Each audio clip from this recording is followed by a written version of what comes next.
মুখে নয়, সব সমালোচনার জবাব ২২ গজে দিয়েছেন মিচেল স্টার্ক। কেন তার দাম ২৪.৭৫ কোটি, সেটা কোয়ালিফায়ার 1 এবং ফাইনালে ভালোভাবে বুঝিয়ে দিয়েছেন অজি তারকা পেসার। দুইটি ম্যাচেই সানরাইজার্স হায়দ্রাবাদের কোমর ভেঙে কেকেরের জয়ের রাস্তা মসৃণ করে তৈরি করে দেন মিচেল স্টার্ক। দুটি ম্যাচেই নির্বাচন হন সেরা প্লেয়ার। কোয়ালিফায়ার 1-এ পাওয়ার প্লেতেই ৩ উইকেট তুলে নিয়েছিলেন স্টার্ক, আর ফাইনালেও প্রথম ৬ ওভারের মধ্যে হায়দ্রাবাদের যে ৩ উইকেট পড়ে গিয়েছিল, তার মধ্যে ২টি গুরুত্বপূর্ণ উইকেটই ছিল স্টার্কের।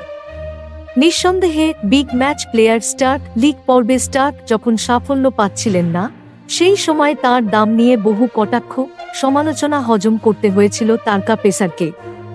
ফাইনালে ম্যাচের সেরা প্লেয়ার হওয়ার পর নিন্দুকদের উদ্দেশ্য করে স্টার্ক বলে দেন, অনেক ঠাট্টা তামাশা করা হয়েছে, বিশেষ করে আমার প্রাইস ট্যাগ নিয়ে প্রচুর কথা হয়েছে।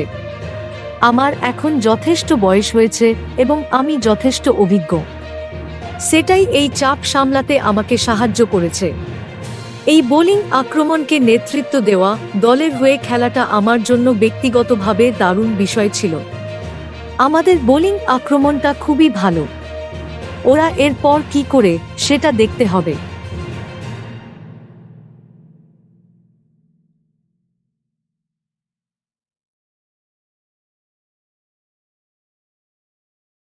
Thank you so much for watching. Subscribe our channel and press the bell icon for more updates.